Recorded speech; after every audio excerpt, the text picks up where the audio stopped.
Scoop Slam Podcast. Hello, everybody, and welcome back to the Scoop Slam Podcast. We are back with episode 4.5, going over SmackDown, Scoops of the Week, and the Weekend Review. If you listened to episode 4, you heard that we're reformatting, so this is just part of our new plan we're trying out, seeing if it's easier for you guys to listen, seeing if it's easier for us to edit and work out with our schedules. So hopefully this will be for the best. And as always, I'm joined by my co-host. He is 97 Brett, who thinks he's 97 Shawn Michaels. It's Ryan. Yo, honored to be here, Micah. Honored to be a part of the best, the hottest young podcasting duo out there. And I'm ready to be Scoop Slam. Let's get it. As always.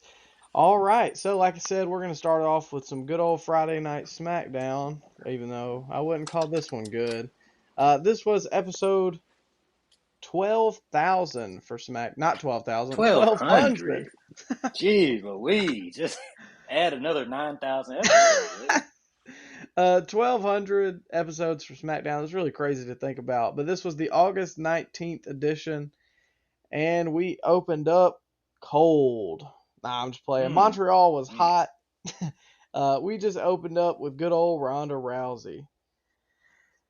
And that's not who I wanted to see open up my SmackDown. She came out talking about how she was not going to leave the ring until she gets unsuspended, to which the crowd started getting behind her and chanting. I think they tried to turn her heel and in turn have turned her babyface. I'm not really sure the direction they're going here.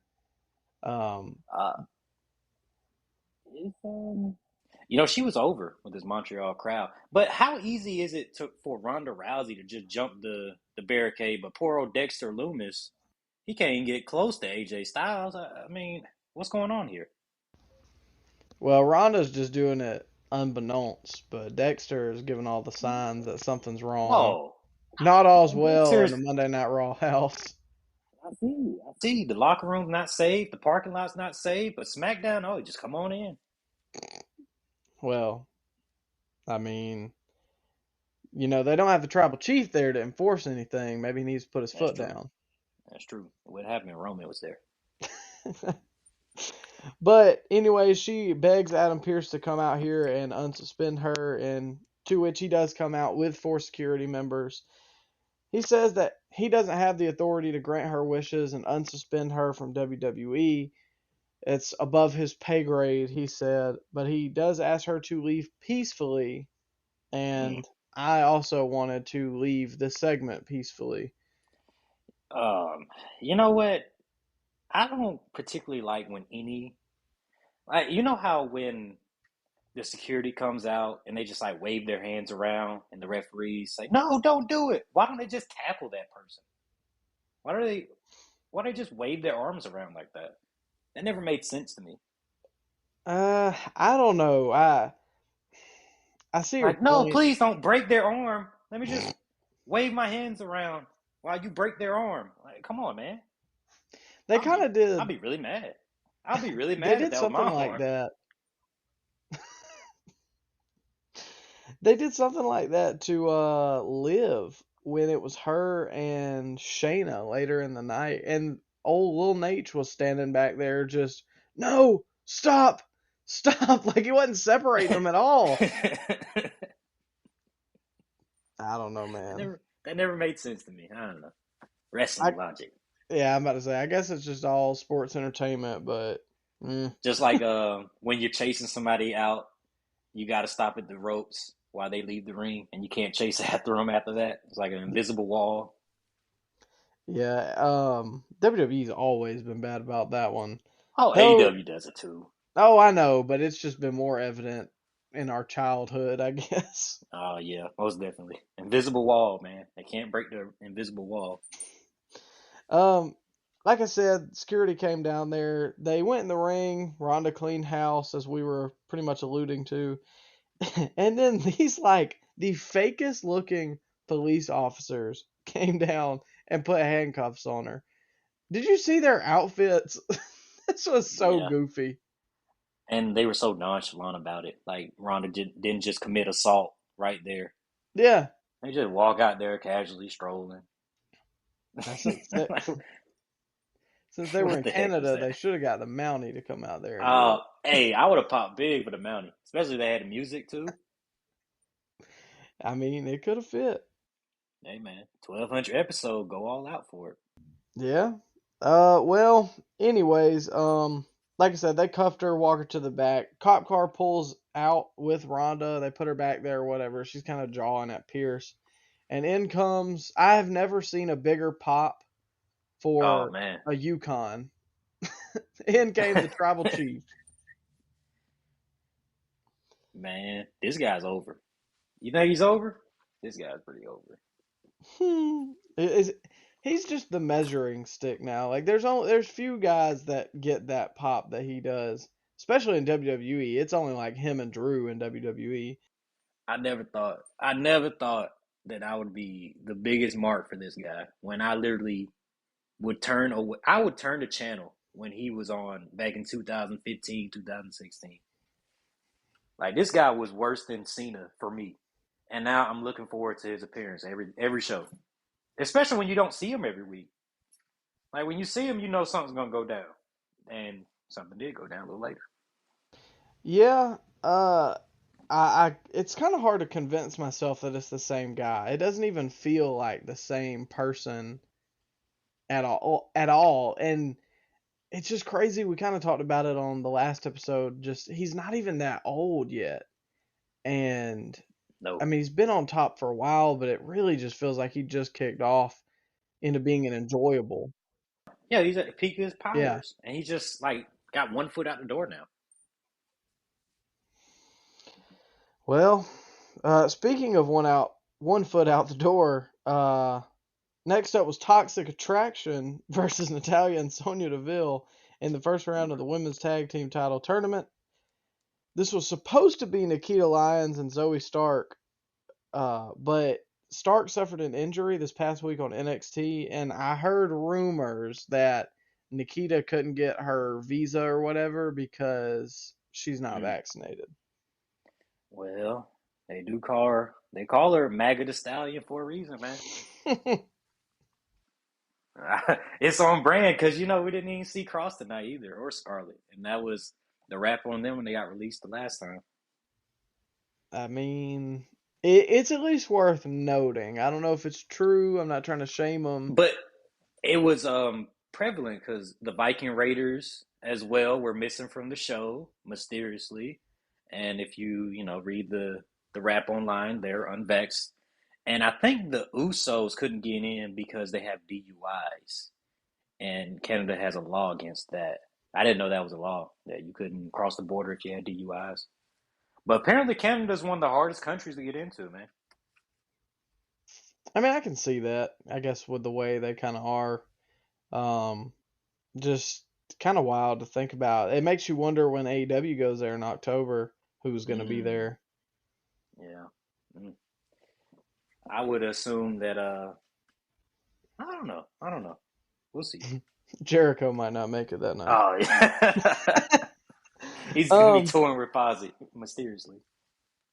oh man. Speaking of not making it, yeah, I didn't make it through this match.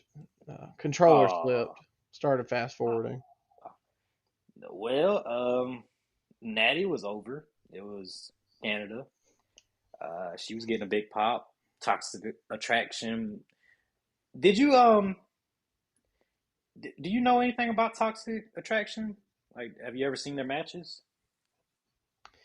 I haven't seen any of their matches. I mean, I know they've kind of been dominating NXT with like them and Mandy Rose. Mandy Rose has been champ for a long time, hasn't she? Still, yeah, 300 days. Hmm. The Are her one and Dolph girl, a thing? yeah, it was a love triangle with Dolph, Mandy, and Otis. You talking about on screen? No, I'm talking about off screen. Oh, I don't know. Dolph is that dude though. Wouldn't surprise me. Just ask Amy Schumer. Oh man. uh, I think one of the girls, Gigi, she was like, she got a lot of heat on the Indies. Well, not a lot of heat, but a lot of buzz on the Indies for like one of those spots that she did. I don't know if you've seen it, where she like pulled a bloody tampon out of like her trunks and then like stuffed it in one girl's mouth. You ever see that Okay. spot? You didn't never see that spot?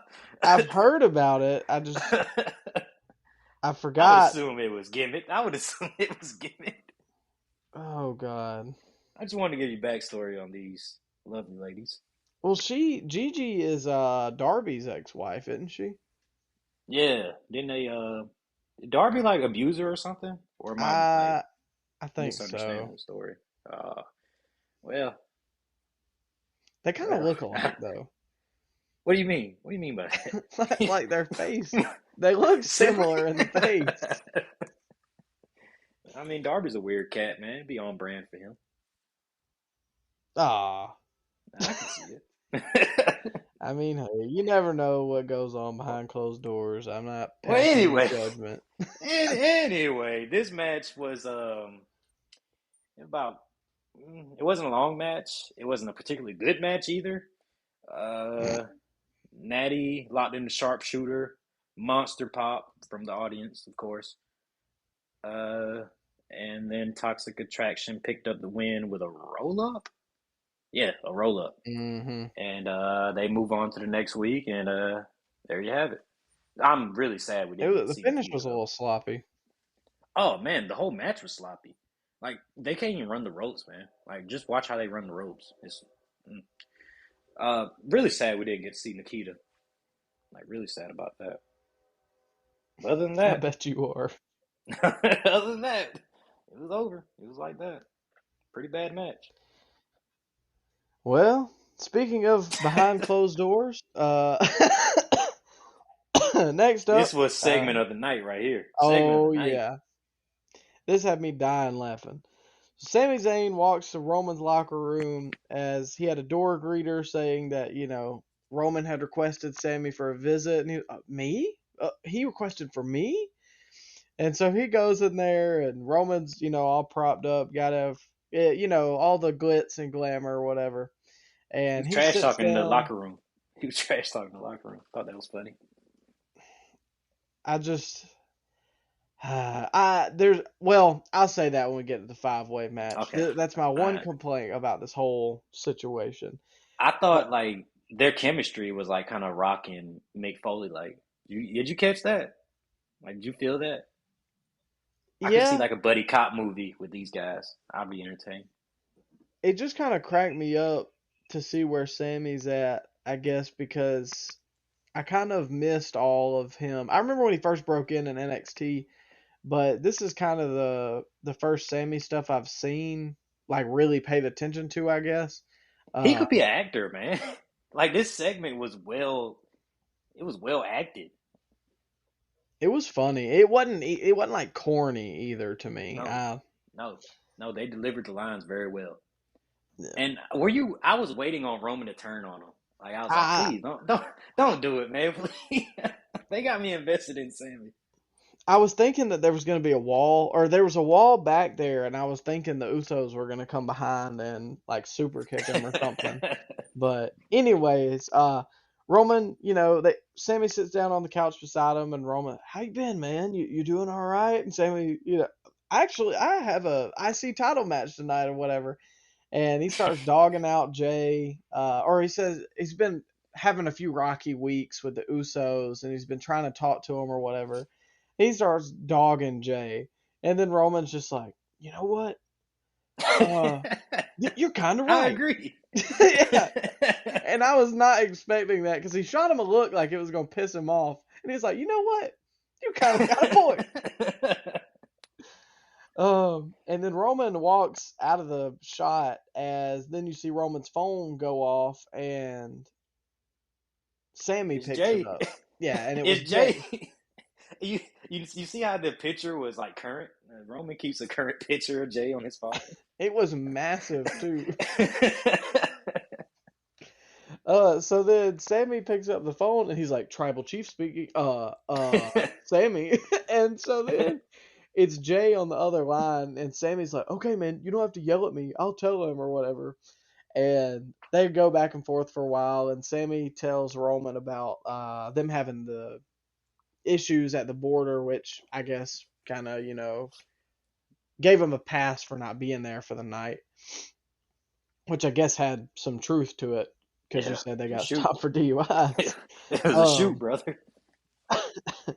So then Sammy tells Roman, "Oh, they're having issues or whatever," and you can see like the look on Roman's face change because he's got to have the face to face with Drew tonight. And so then he's like, what are you doing tonight, man?" And I got the Intercontinental 5-way match or whatever. And then he's like, "Oh, I tell you what, that belt would look good in the Bloodline." And they just start going back and forth about how the Intercontinental Championship would mean a lot and how he could prove himself or whatever.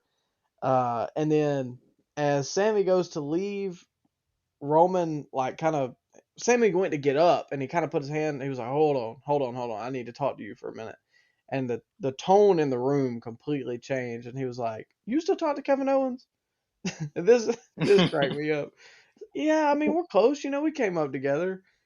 And then Roman was like, "Tell him I don't owe him or anybody else anything around here. I'm the top dog." And Sammy comes back and he's like, "You know You what? know what? I don't even talk to him that much." I ain't heard from him in a while.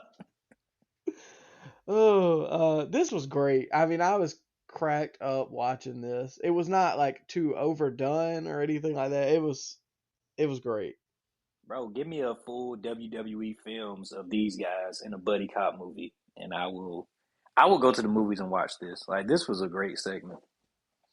And now the Usos got heat with me because they've been holding us from not getting these for the past few weeks. Man, just put on rock and sock type segments like this. Hey, I'm Like all here for it. when Roman dropped the title, man.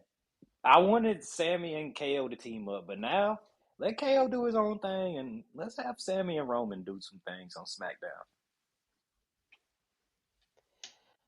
I just, I wish that Roman wasn't going away. Because Yeah. I want Drew to win, but also, it just sucks because like he just has a different aura, and even this Yeah. right here, which most guys could not pull off, Roman did, and it was like the best part of the show, or one of at least. Yeah. It's crazy. Like where's he go from if he does lose to Drew? Where's he go from there? I I'm guess he thinking goes Rock at home. Hollywood. Oh no.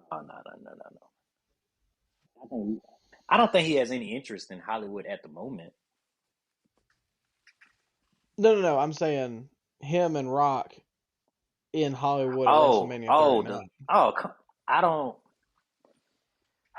I just don't see that match happening. Like as it gets closer, Rock hasn't given any hints that he's gonna come out of retirement. I just don't see that match happening. And it's not like they're having trouble selling tickets.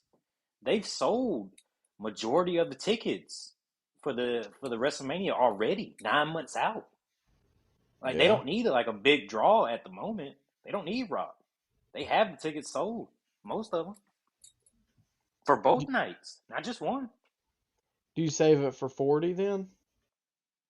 Maybe you just don't have Rock come back. I just don't see Rock coming back at this point. He has too much lined up at the moment. He's the biggest movie star in the world still.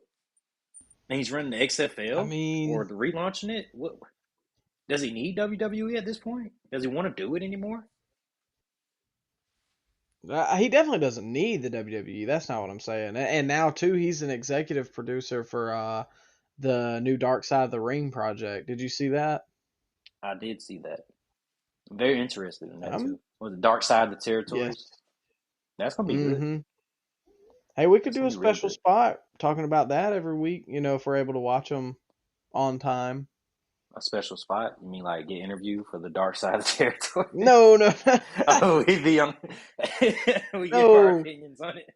I'm talking about like we can have a spot on the Oh show yeah, to talk yeah, about yeah, it yeah. just briefly. I thought the reason why Dark Side of the Ring got canceled is because nobody wanted to be interviewed anymore. Like especially when Ric Flair got almost canceled and they misrepresented what RVD said and he called him out on it and poor old Tommy Dreamer ain't never been the same since that Dark Side of the Ring episode. Did he ever come back to Impact? I don't know. You think I watch Impact? Come on, man. Yeah, I don't really know. I heard they were doing something with WWE too, which I mean, you never know what's true or what's not in wrestling rumors, but anyways, this was great. I really enjoyed it. Like I said, it just sucks to see Roman going. We'll see where things go after Clash at the Castle. We're not 100% that he's going to drop the belt either, Yeah, you could hold on to it. which I don't want to happen, but it's definitely not out of the question. Maybe he'll win it back if he drops it. I mean, but then I don't know at what point if he's going to drop it at all, why give it right back to him? Unless, but then if you have Cody win the Royal Rumble, Okay, let me throw something out. Drew beats Roman, and after Drew beats Roman, we have a draft. And then Adam Pearce or Triple H comes out and says we have to split the titles up, one title for each show. And then they have a tournament on one of the shows, depending on where McIntyre gets drafted. They have a tournament on the opposite show to crown a new champ, and Roman wins the tournament. I mean, I'm down for that. I think Yeah, they should split them up anyways once they do the draft if they can pull it off and it not be like, just make no sense or stupid. I can see them doing something like that. And then Roman wins his own title back, and maybe we get Cody versus Roman at Mania. Well, we'll have to see. But Clash at the Castle looks very interesting because it's probably the first time in since Oh my God. WrestleMania Roman looks somewhat beatable. Can we just talk about that week of wrestling for a moment, Micah? Oh We god. have we have Monday Night Raw. I know you don't watch NXT, but I catch it occasionally. So NXT on Tuesday, Dynamite on Wednesday. We got SmackDown on Friday. We may read the results of Rampage. Clash at the Castle on Saturday. Worlds Collide on Sunday. And All Out on Sunday night. So that's 18 hours of wrestling that week. 18 hours. That's if we're lucky. Bro, that's a part-time job. Like, how are we going to survive this, man? How many episodes are we having that week? How many episodes are we having? Are we talking about the NXT show? No. Well, I mean, you can watch it if you want to. Oh, man. We talk about that ROH show. We can't talk about this show. Hey, man, FTR and the Briscoes. I might watch Braun versus Tyler Bate. But other than that, He's short. He's a short guy. Anyways. You might watch Gresham. Oh, God. Oh, I meant to say the other day on the Dynamite review, I was talking about Kenny. How pissed off do you think Gresham was when he heard Kenny's PWI placement announced? You know he was throwing furniture. Hey, man, him and Jordan must... Never mind. Jordan Grace. Oh, no. Come on, man. Anyways... We had the Maximum Male Models in the ring next, and Yes, it was Mace, Mansoir, Maxine, Max. They were all in there, hamming it up. And as Max begins to talk about how they're going to titillate all the juices of the WWE fans tonight. I was ready, man. I know. Hit Row interrupted. So they come down. The crowd went mild. Max kind of popped me here because he told them that they were unfit for modeling. He looked at Adonis. He was like, "You definitely are. You don't meet the qualifications." And then he looked at Top Dollar and was like, "But my God, not you at all." I like how his thing is he gets 2 inches from the person's face and talks. Yeah, it just. And I was a little hopeful. I thought maybe Maximum Male Models might get something in. No. They got jabroned out of the ring immediately, and then Hit Row just started rapping. And let me say this. That Yeah. rap. Go. Mm. It wasn't bad. It wasn't bad. Let's give them credit. It was. I mean, it was good rap if you like that kind of rap. But Mm, Montreal didn't like that kind of rap. one, the crowd were sitting on their hands. Two, Definitely. I don't know that Montreal is the first time you need to debut a rap song. A live rap song at that. And you kind of alluded to it earlier about like why Max Caster and Hit Row are just two completely different things before we started the show. So I'll let you hit on that real quick. So I feel like the Acclaim stuff is a little more viewer friendly because like their jabs, their punchlines are like they're spaced out and like the beat isn't as I don't know, man. Help me out here, Micah. It's just the delivery of Hit Row is a lot faster, and you don't have time to like digest what they're saying, especially if you don't listen to rap a lot. With the Acclaim, like you can follow that kind of rap because it's a slower cadence, maybe. I don't know, man.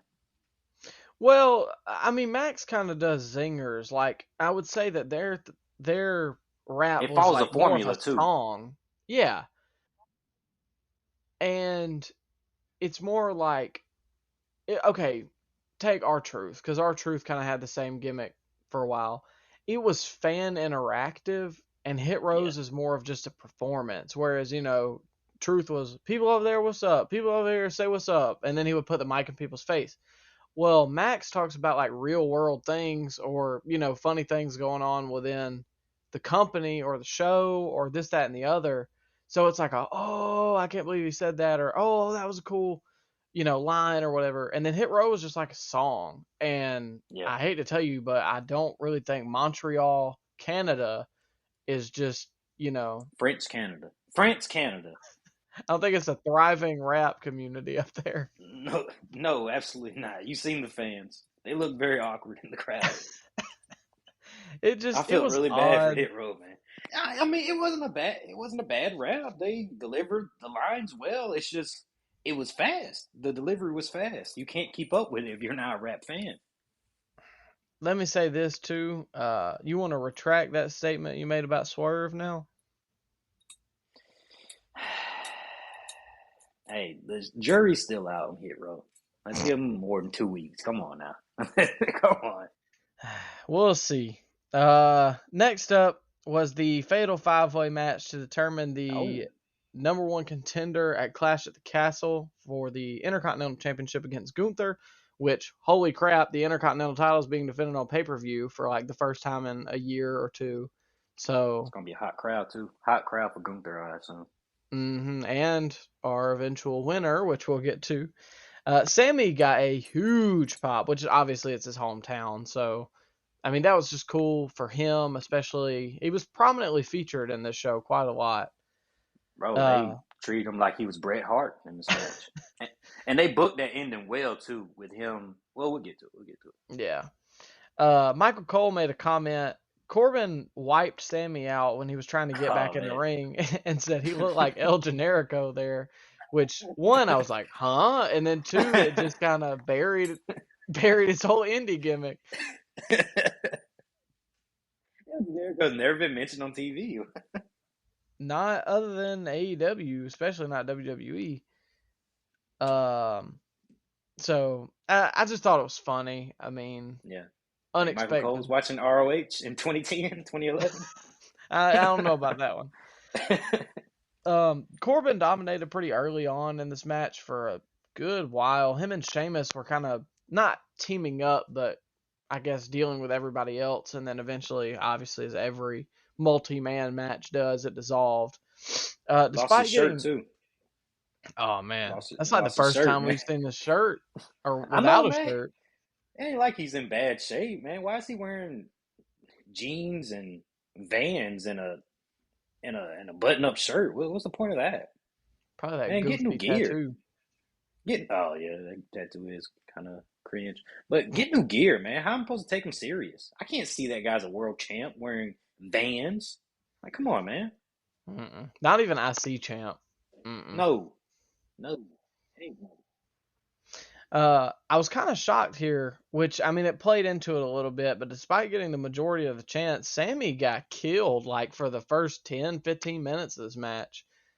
It just he would try and get back in the ring, and then he would get clotheslined, or he would come in and just get like not broke kicked, but just anything they could do to keep him out of the ring, which I'm sure it built up to him eventually getting back in there, which he did.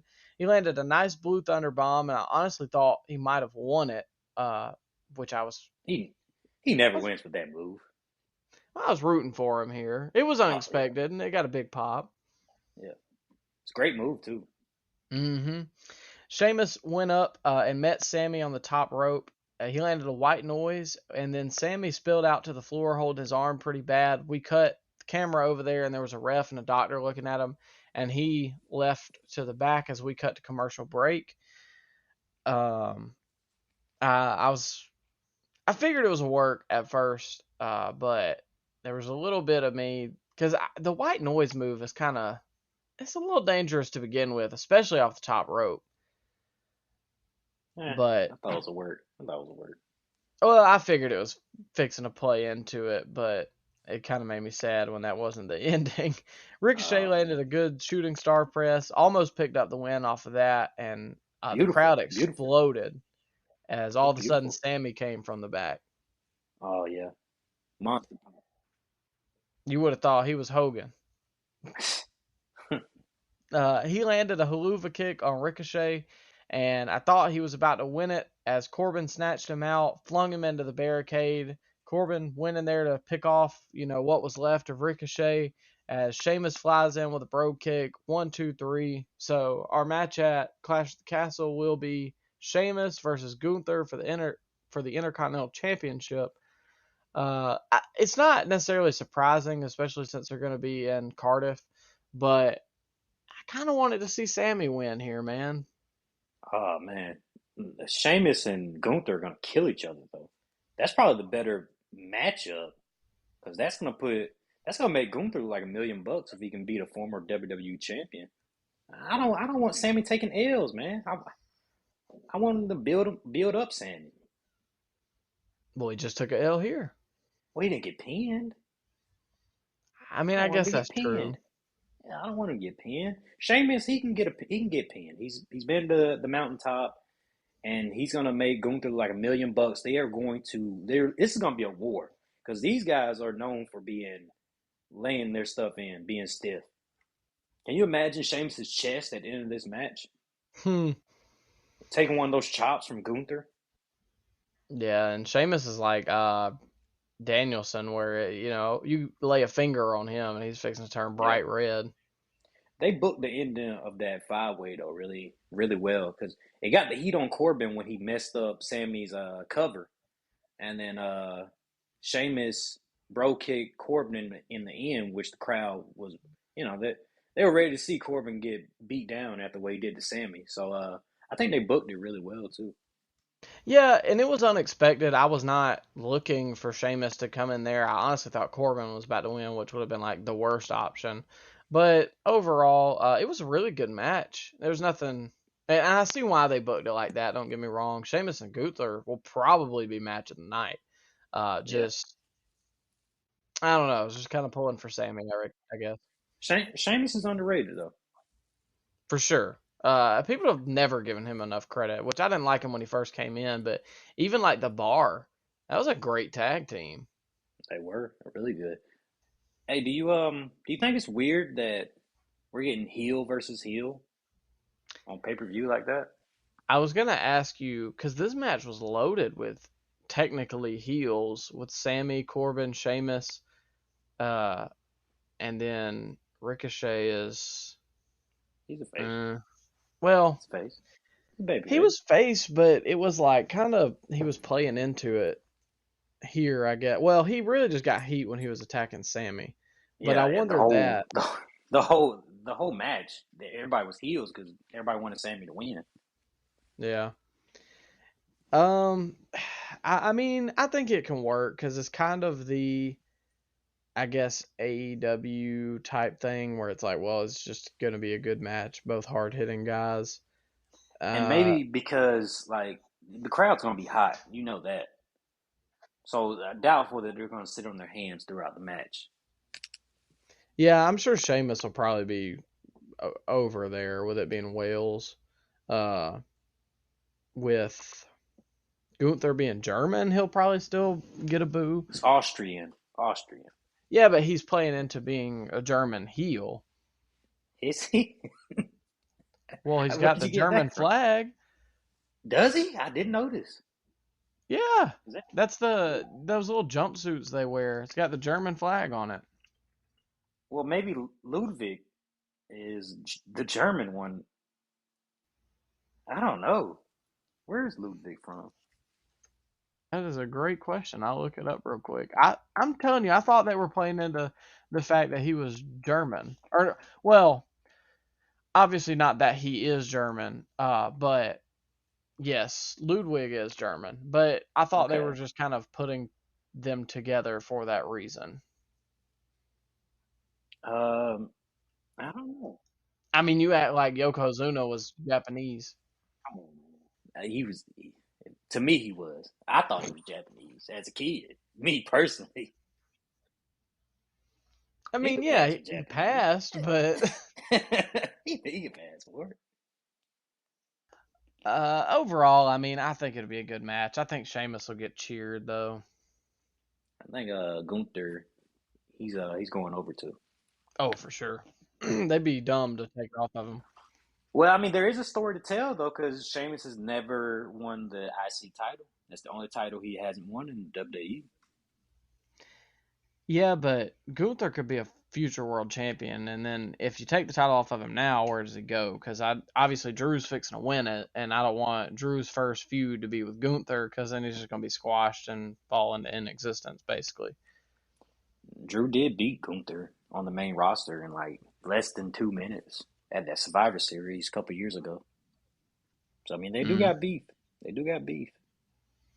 I would just save it. I trust that they'll save it, but we'll move on. Overall, probably, well, yeah, match of the It night for was. Yeah, sure. oh yeah, definitely, definitely. There was nothing else really on here. Oh no. We had the Viking Raiders Viking funeral for the New Day next. I mean, Hmm. it was here. There's not really a whole lot to comment on. There was a mysterious female figure, which I think is probably Sarah Logan.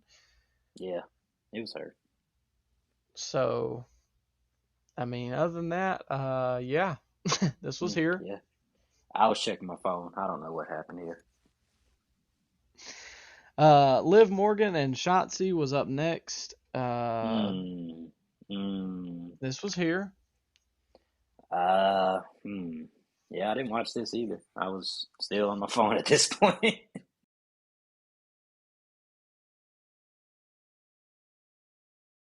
I was gonna say Liv is like probably one of the worst booked champions in a long She time. sucks. She sucks, man. She sucks on the mic. You know that. Yeah, I mean, what can you do with her? How can you book her? You can't do much. You can't polish up a turd, man. You can't polish up a turd. You can't pick up a turd from the clean end. It's a turd, man. I don't care if you book her like Bruno in 1968. Man, she sucks, man. She can't cut no promo. And she sucks in the ring. she just gets jabroned every week. It's I deserved. It's mean, deserved. It's deserved. I hope Shayna man, squashes her. I hope she squashes her, man. you're gonna I'd have rather the see 40-year Ronda. old virgins after you. Oh yeah, they do love them some Liv, but I'd rather Shayna and Ronda because that's never been. They never had a interaction like, as far as a confrontation. I think that'd probably be a really good match if they took the title off Liv. I mean, I would definitely rather see that than Ronda or Liv or Shayna and Liv, because I mean they both have that MMA background. I don't. I'm really not big on Shayna. I'm not big on Ronda either, but it's more intriguing than anything Liv's been involved with. Well, Shayna had a 400-day reign in NXT with the women's championship, so Triple H is really high on her. Well, we shall see. She did blindside her after this match because Liv picked up the win, obviously. Did you see You see that that? kick she did? You talking about Shayna? Yeah. No, I didn't catch that. I was staring at Shayna's Triple H O2 jacket. See, I wasn't looking at that. She she did this kick like she went to fake and Liv like flinched and then she really kicked her in the face. Dude, it was so disrespectful. We would have had words in the back. What Liv gonna do to Shayna? Come on now.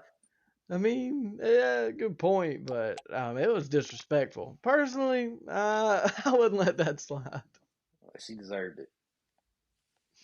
Well, speaking of not letting that slide, Roman Reigns was up next, and Yes, he was sir. addressing all this big talk Drew's putting out every week: Raw, SmackDown, Dynamite. Nah, I'm just playing. He got a huge pop coming out, of course. I mean, biggest star in the business. Let's not kid ourselves.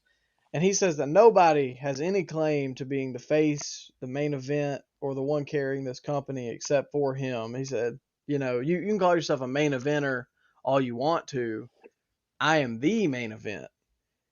And, I mean, he's got a point. He is. I hate to admit it with him not being full-time, but... Well, I mean, you can't dispute it, man. If he's on the card, he's going to be the main attraction. Yeah, and look at the pop that Yukon got earlier. That could have been Doink the Clown in there. Yeah, if he was riding with the tribal chief, man, he was going to be over.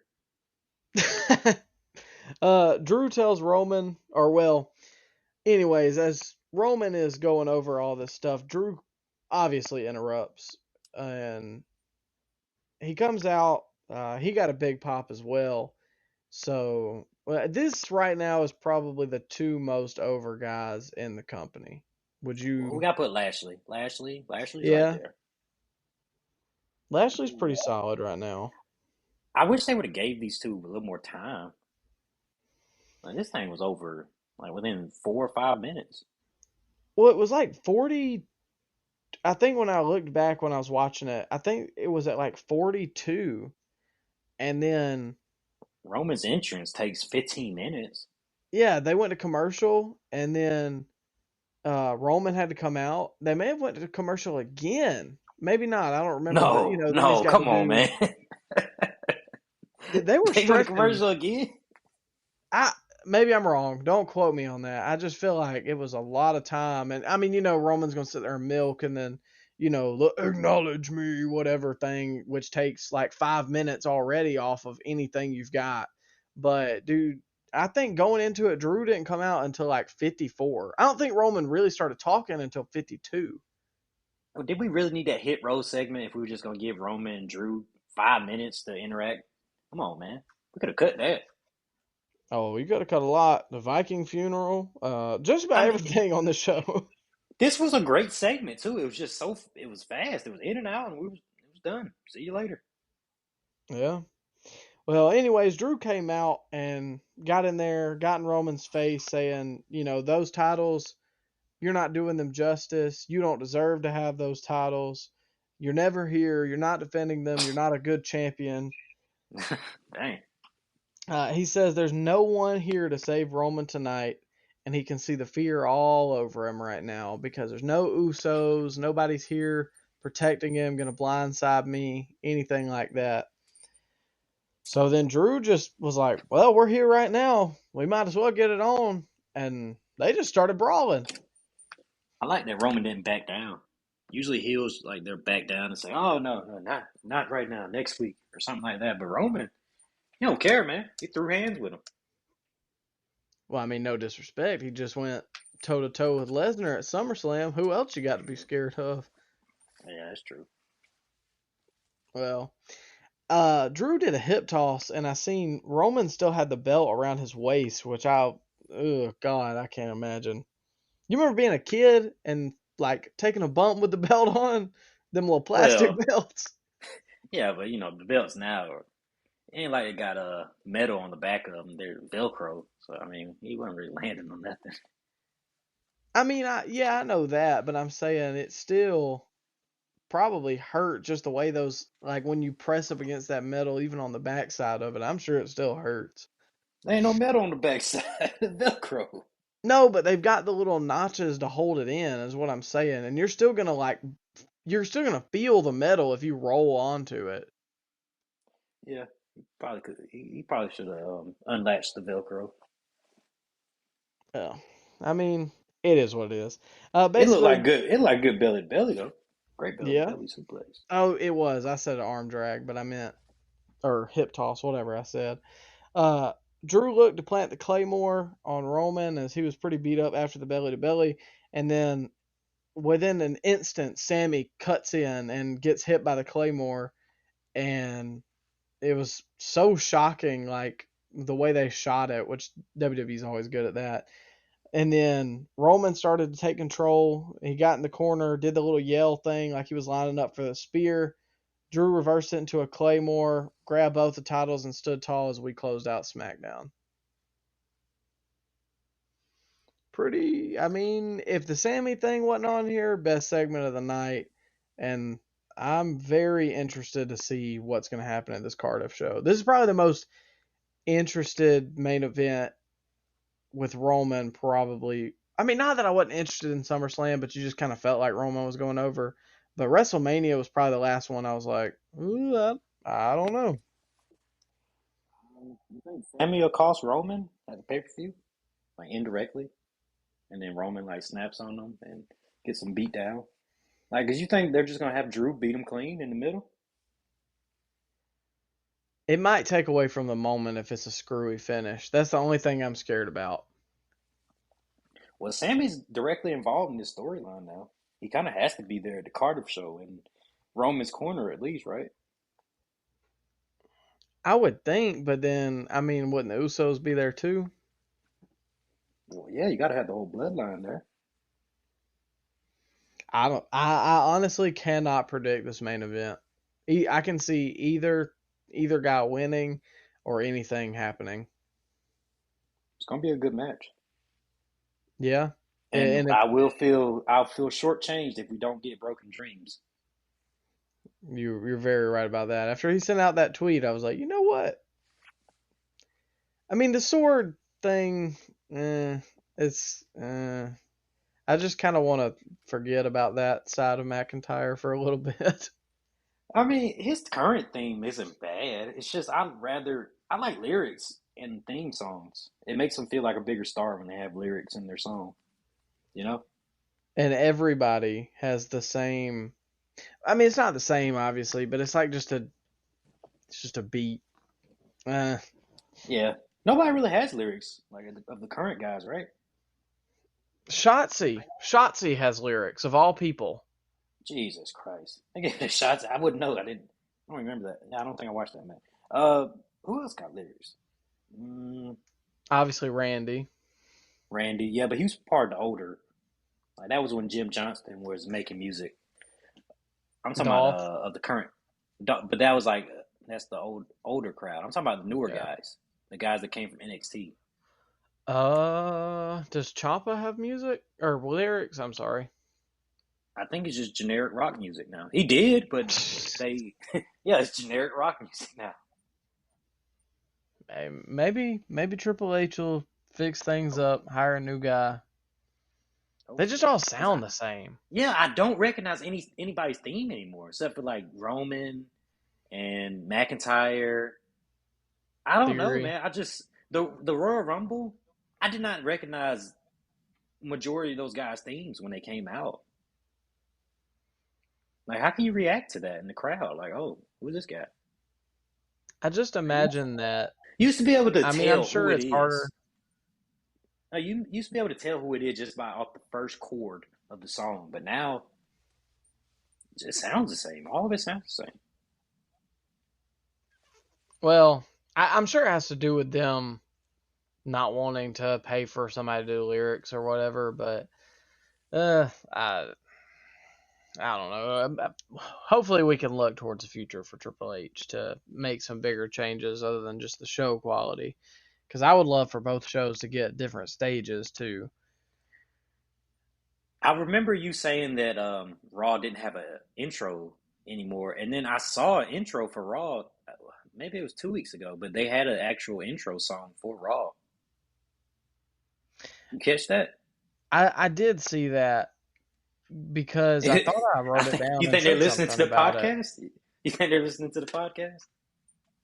Hey, man. I mean, I'm not going to put words in anybody's mouth, but maybe they like being scoop slammed. Who knows? Written stars, they're passionate listeners. Well, that was pretty much all of SmackDown. So now that we've went over all of our shows, we'll go to match of the week and show of the week, and I'll let you take the floor. Are we gonna rate SmackDown? Well, we didn't rate the other two, so I guess we can do all of our ratings now if you want Oh to. man, jeez, I don't even remember. Do you remember Raw and Dynamite? Raw had, I think my favorite match was AJ and Bobby. I think that last hour kind of dragged though. It So did. we gotta get ratings. Let's get match of the week. Match of the week was probably the Danielson Garcia stuff. Much as I hate Garcia, Danielson can have a great match with a broomstick, and he did by carrying that sorry, no good Daniel Garcia to a good match. And I'm going with SmackDown as my show of the week. I really enjoyed that SmackDown. Mm. Raw just kind of dragged. If they would have cut Raw to 2 hours, it would have been a lot better. But that third hour was a lot of black. And Dynamite fell off a cliff after that Bryan Danielson match. So yeah, SmackDown my show of the week. I'm going to agree with you on the match of the week. Definitely Garcia and Danielson. If I had to pick from each show, AJ and Bobby was really good, and the Fatal Five Way was pretty good. But this one was just in a league of its own. But it was between AJ and Bobby and this one. For show of the week, I'm going to completely disagree with you because I thought SmackDown was my least favorite show of the week. Mm. But my show of the week was Dynamite. What? Get out of here. I wouldn't say better than last week's Dynamite because I enjoyed that one a lot. But the first segment with Punk, obviously, just big star, Garcia and Danielson on the show. The concurrent story with Mox and Punk kind of going back and forth, and then Kenny at the end returning. I I, did, I mean, I thought it was all right show.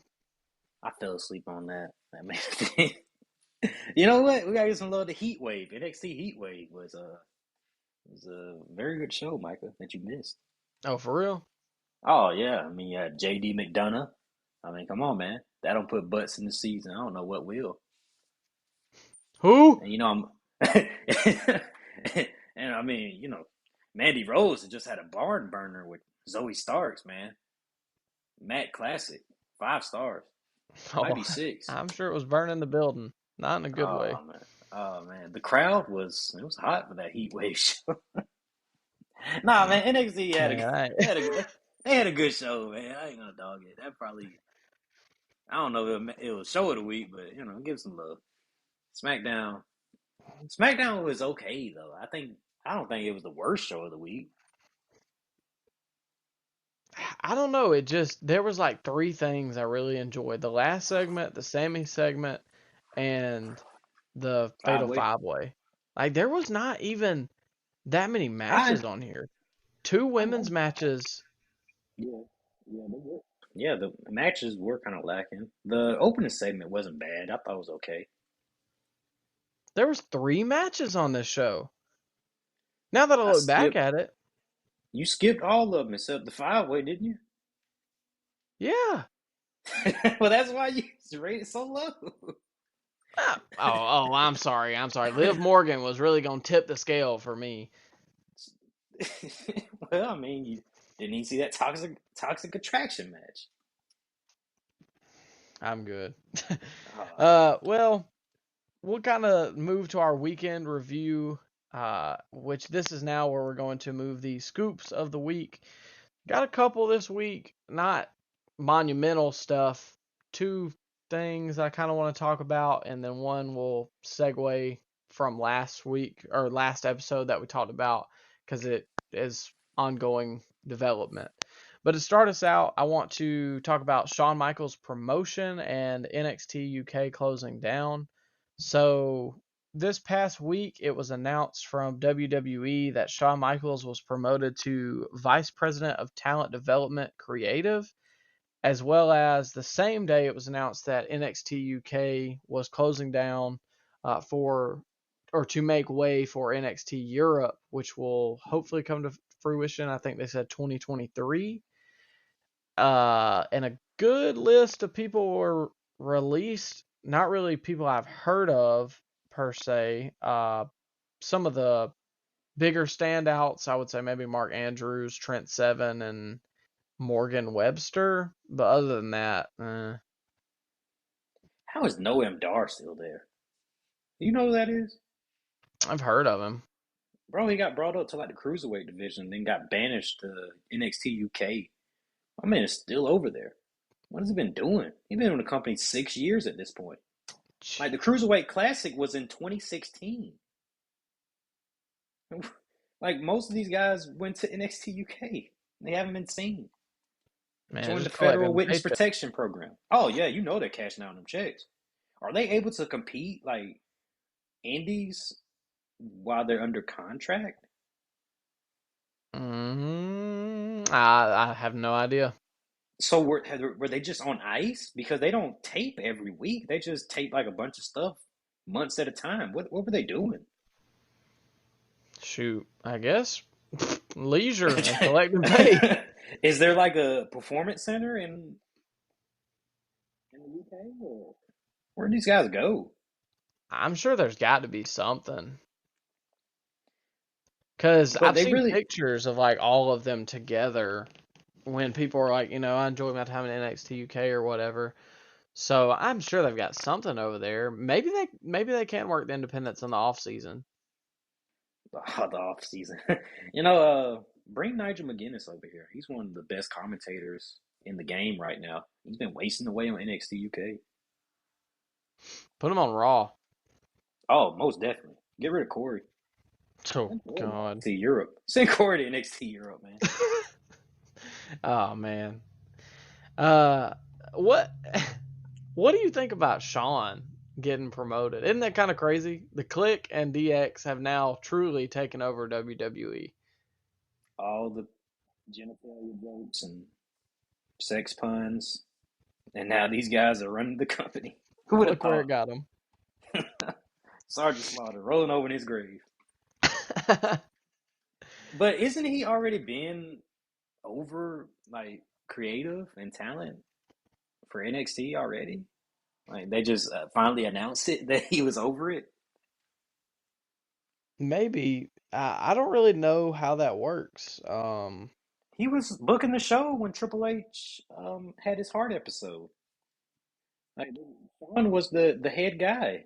Everybody knew that. So I guess they just made it official. Yeah. Well, I did read something the other day that Shawn was talking like everybody was saying that NXT 2.0 was Vince and Bruce's vision, but it was really mine. And I was like, Shawn, I don't know that I would be claiming that because that show is not good. It ain't been that bad. I mean, it's a developmental show. I mean, you see some good stuff, you see some real rotten stuff, but it's developmental. I mean, you're gonna see a lot of that in any developmental show. I mean, watch AEW Elevation. What are you gonna see? I mean, I see your point, but I don't want to watch Elevation. Well, look, that's beside the point. Point is, NXT, the new NXT gets a kind of a bad rap from online fans because it's so bright and they don't push my favorite flippy 5'6" indie guy, so I'm not gonna watch it anymore. But there's still some really good talent on that show. Braun is a can't miss prospect. You got Carmelo Hayes, Mandy Rose she's been doing her thing over there. completely reset a career. And then you got guys that get brought down that gave him a shot in the arm. Dolph Ziggler, he's on Raw every week now. He wasn't doing that before he went to NXT and got a little buzz for himself. You got Apollo Crews now down there. I know he gets a lot of hate online, but you got my man Tony D'Angelo. I mean, they got some guys down there. You got Santos Escobar. They got plenty of good talent and plenty of bad talent. But NXT and Shawn Michaels' vision for NXT, I think they're on the right path as we speak. You trying to convince me, or are you trying to convince yourself? Look, man, I'm just saying I'm gonna watch this NXT Worlds Collide show, and I'll tell you how it is. All right. Well, I'll give you the floor when that time comes, because you will not catch me watching that show. But we'll move to some more news. Quite a big development, and a lot of people were saying his name in terms of, I guess, what could be considered hot-shotting this world title match next week on Dynamite. Per the Wrestling Observer newsletter, MJF is currently scheduled to be returning somewhat soon. Ooh, you buying that? I hope. But I don't think this would get out if he was coming back soon. Well, how soon is soon? That's what I wonder. You Could remember it be next how week? it could be, but you remember how there were like no stories like when he left and after that LA show or going into that last pay-per-view, there was no stories. I mean, there was just like speculations, and they say he booked a plane ticket. Like, I don't know, man. MJF is weird, man. He keeps kayfabe alive. I don't think this would get out if he was actually coming back. I will say this. One, I hope he is coming back because the show misses him. Two, I think AEW, and I'm not saying that WWE has never done this before either. I think AEW has found a way to reinvigorate kayfabe. And that starts by telling these newsletters what they want to hear and doing the opposite whenever the time comes. Well, it helps that they're on the payroll too. I'm just saying, man. I mean, you got a Young Bucks match that gets rated 5 stars on Rampage. Meanwhile, Shawn and Taker. Well, apparently he is more generous these days, is what he says. Yeah, but I bet. You don't name your move the Meltzer driver for no reason. Yeah. But they're all on in the payroll, all, man. They're on the payroll. Let's be honest, Micah. I'm not agreeing with that. They're on the payroll, man. You're You don't just a get WWE fan. Yeah, I am a WWE fan, but you just don't see any credible news journalists asking hard-hitting questions in them post pay-per-view scrums now, do you? They're on the payroll. Why? I don't know that it's that necessarily. You don't want to ask something and piss Tony off and then never get invited again. Oh, yeah, because, I mean, they're on the payroll. They don't want to get fired. Oh, my God. Just saying, Micah, man, it makes sense. I There's don't. never anything like that gets leaked.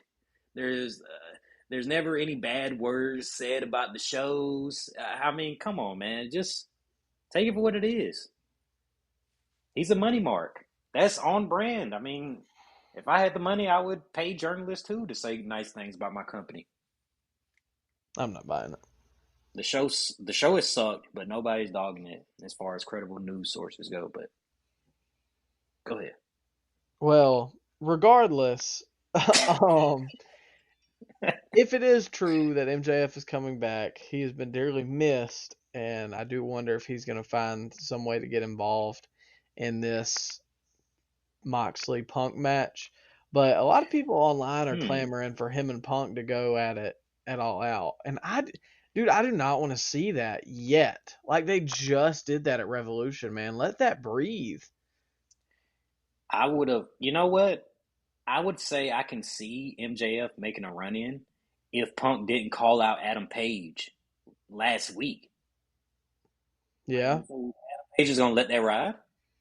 and they're just going to insert MJF, and Adam Page is what happened to him? Well, I don't think so, and we can actually use this because this was the last thing I had was just some of this Punk and Mox drama that has came out after. We talked about it just the other day. I really don't think a lot of this stuff coming out is true. Now, obviously, he called Paige out on TV, so if Paige gets involved, that makes 100% sense.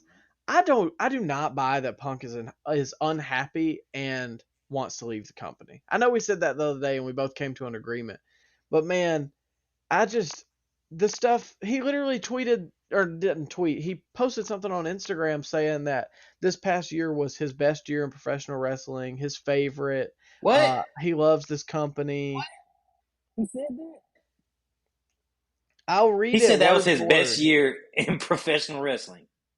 I believe so. Bro, he was gone 4 months. Over 2011, over 2012? I mean, I would say the 434-day title reign Why is he was so my. salty why is he so salty at WWE, man? Jesus Christ, let it go, man. Build a bridge and get over it. Brett forgave the company. Why can't you? They made you a millionaire. They bought your house, CM Punk. They also fired him on his wedding day. He deserved it. Prick took his ball and went home. Left us high and dry, Micah. We wanted to see that Kane CM Punk match. I'm gonna tell you said that. Or I'm gonna tell him you said that. Nah, he posted on Hey man, I'll Instagram. call Mike Jackson, man. Get him. Oh, get out of here. 1 year ago began the best year of my professional career. Too many great moments, not enough space to post all the great pics. Rekindled passion, made new friends, reunited with old ones. Can't stop smiling, won't stop until the wheels fall off. Thank you most of all to all the fans who made it possible. I'm having the time of my life. And as there's a drive into deep left field by Castellano, and that'll be a home run, and so that'll make it a 4-0 ball game, which I thought was kind of a funny ending. But in this post, he's got pictures with the Young Bucks. Let's see. The match with him and Eddie. Picture of him and Chris Statlander. Picture of him and Dax. Picture of him, Darby, and Sting. Picture of him and Britt. Picture of him, FTR, John Moxley, and Aubrey Edwards. So, like, at what point? Come on, man. Why would he say those things and then the report, oh, well, he wanted to quit like 2 weeks ago. Man, get out of here. He could be just he could be kayfabing it, man. He could have I posted that just to mess with all the online trolls that think they know what's going on. Well, not only did he post that, Dax also posted something, which is a picture of him and Punk. Punk is laughing and Dax is laughing. He's got his fist up to Dax's chin, and Dax said he gave me the jobber jaw punch pose, and if you can't tell, he's very unhappy. So, like, come on now. Come on, get over yourself. All you WWE fans who said, and I'm talking about you, sir, What? saying What? he was a prick and he took his ball He is. home and he's miserable. Come on, man. This man is not leaving AEW. I do not I buy don't it think officially. I didn't think he was gonna leave. I just said he's a prick, and he is because everybody always dogs him.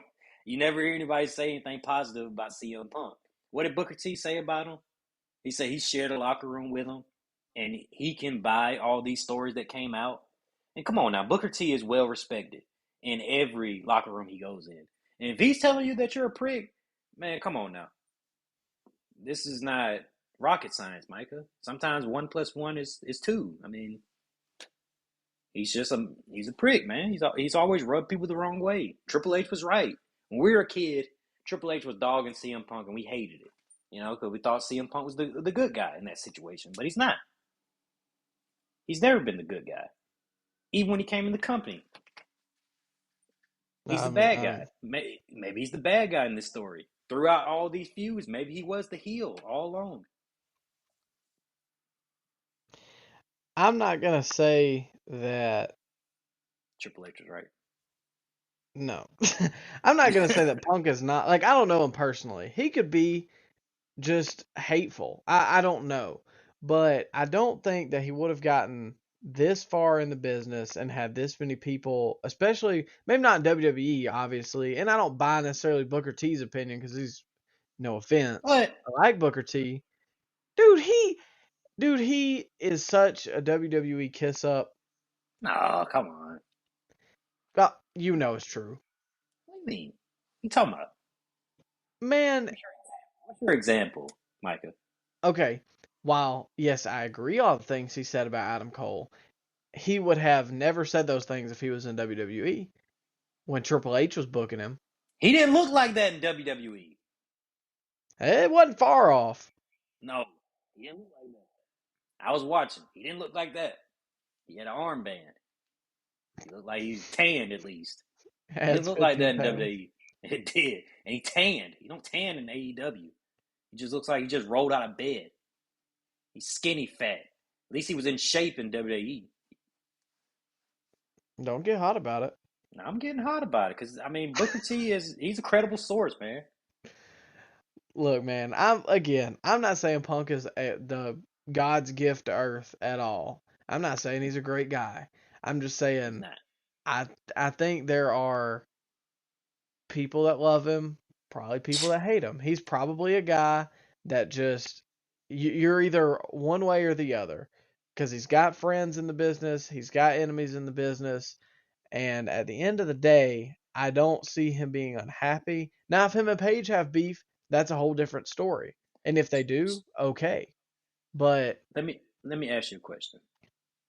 So if he's causing ripples in the locker room, if he's dividing the locker room, do you cut a guy like CM Punk? If he's directly dividing your locker room and causing morale to go down?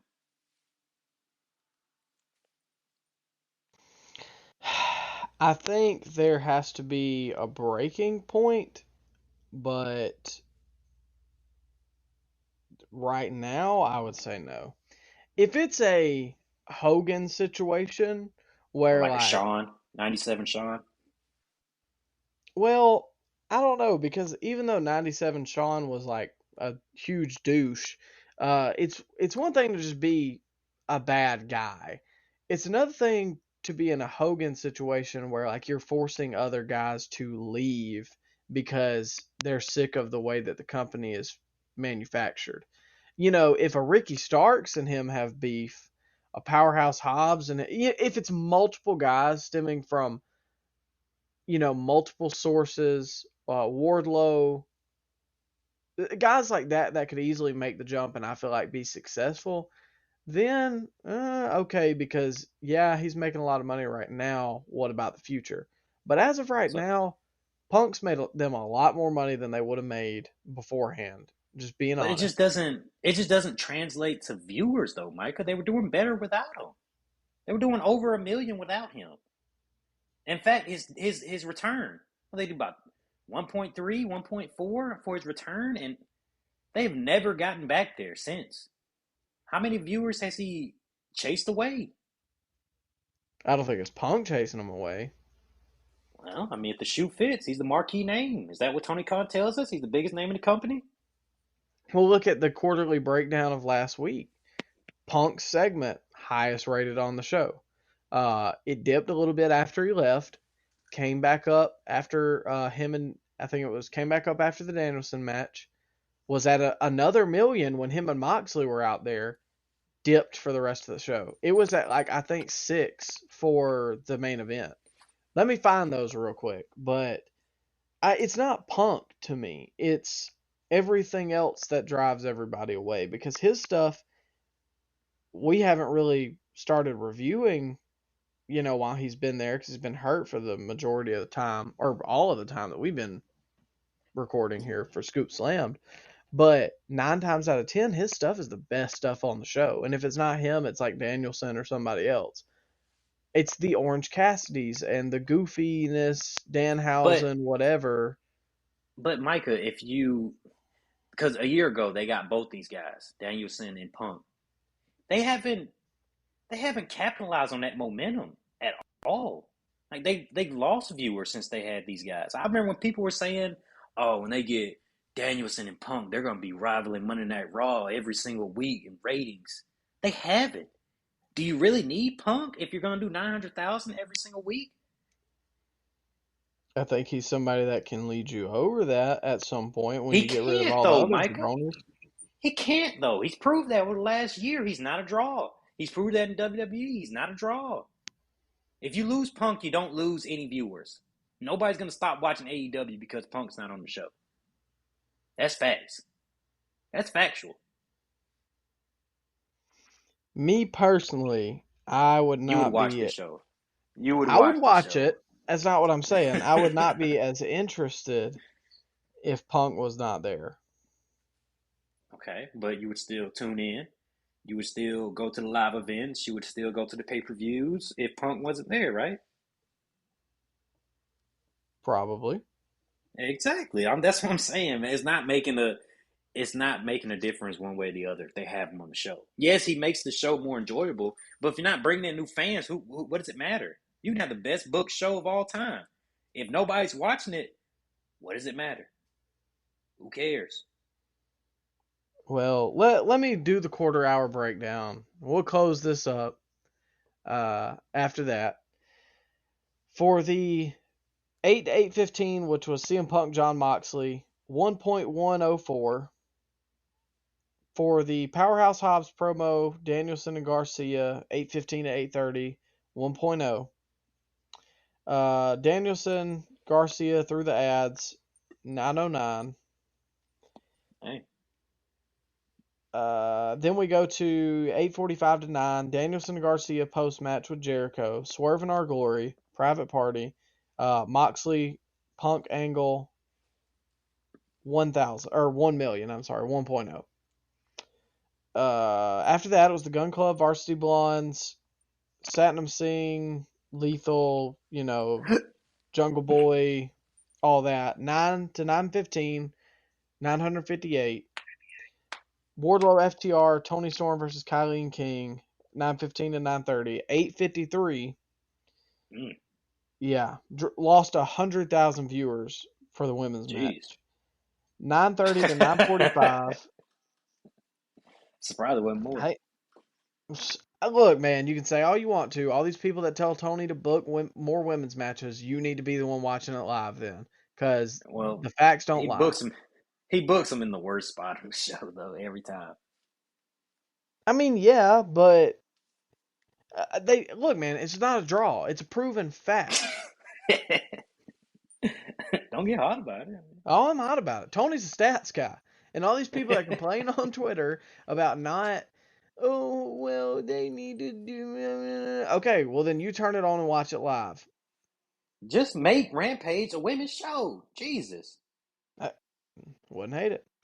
For 9:30, 9:45, entrances for the 6-man tag, 952,000. So they turned back on to see Kenny not debut, but return. And then 9:45 to 10, 863,000. Lost 90,000 people by the end of the match. So people just turned it on to see Omega come back. Or they turned away when they seen who came back. When they realized who it was, they turned away. I fell asleep, so I don't know. Well, all in all, man, we'll see what happens this week on Dynamite. I don't buy Punk being upset, and no. I want to see that if this leads somewhere with the Adam Page stuff. I don't know that I want to see Page versus Punk again at All Out, but if it's got some build and it's got a little bit of, borderline, kayfabe, shoot, whatever you want to call it, it could probably be more interesting than the first time at least. But all in all, we riot if Mox wins. Blurring the lines is going to add a lot to that story. But if Mox wins, yeah, they're going to lose a viewer. I'm not coming back after that. You may have to record the Dynamite portion without me. And I'll let you cover NXT then. Well, hopefully you guys enjoyed this episode. All in all, pretty fun episode. I think this new formatting is going to work out pretty well. And hopefully we'll be back later this week with the Dynamite and Raw episode 5. And as always, thank you guys for listening. Make sure to check us out on Twitter, Instagram at ScoopSlamPod.